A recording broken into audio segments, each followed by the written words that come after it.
चुनावी सत्ता साझा करने को लेकर पिछले कई दिनों से जारी हलचल आज एक ब्रेकफास्ट मीटिंग तक पहुंच गई। हाईकमान के स्पष्ट निर्देश के बाद मुख्यमंत्री सिद्धारमैया ने डिप्टी सीएम डीके शिवकुमार को कावेरी में नाश्ते पर बुलाया। दोनों नेताओं ने कैमरे के सामने मुस्कुराकर एकता दिखाने की कोशिश की, लेकिन भीतर का तनाव जस का तस दिखाई दिया। हालांकि मैसेज यही दिया गया कि सब कुछ ऑल इज वेल है। सिद्धारमैया की तरफ से कहा गया, एकता बनी रहेगी, हमारे बीच कोई मतभेद नहीं है, आला कमान जो कहेगा वो होगा, 2028 के चुनाव तक साथ चलेंगे।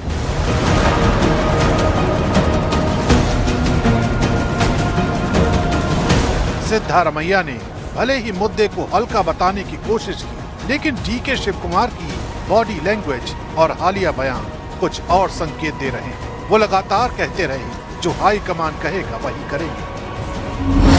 डीके शिवकुमार कहते हैं लोगों के भरोसे और सिद्धारमैया की सोच के दम पर सरकार मजबूती से काम कर रही है। विपक्ष का सामना करने की रणनीति भी तैयार है। हाई कमान ने जो कहा मैंने मान लिया, अगर इंतजार करने को कहा तो मैंने इंतजार किया, आगे भी वही करेंगे। डीके शिवकुमार का दावा है कि पार्टी में कोई गुटबाजी नहीं है। वे खुद को पार्टी का वफादार सिपाही बताते हुए कहते हैं कांग्रेस को 2028 में फिर से सत्ता में लाना हमारा लक्ष्य है।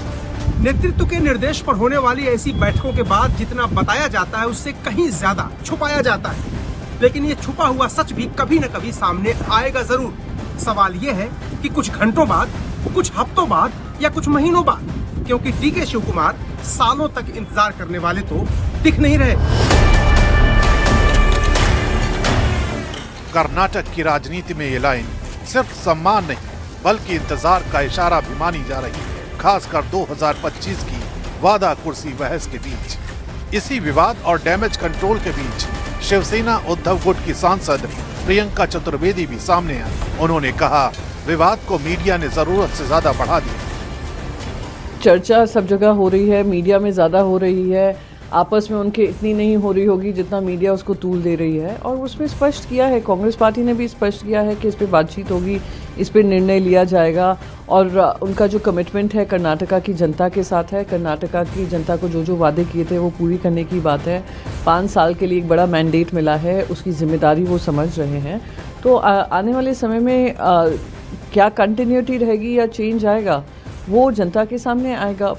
तो क्या ब्रेकफास्ट मीटिंग ने कर्नाटक की राजनीति को शांत कर दिया? साफ ये है तनाव दब गया, खत्म नहीं हुआ। दोनों नेता हाई कमान के पाले में गेंद डालकर आगे बढ़ गए हैं। अब विधानसभा सत्र और दिल्ली की अगली कॉल पर निगाहें टिक गई। मतलब कर्नाटक का असली फैसला अभी दिल्ली की मेज पर ही लिखा जाएगा।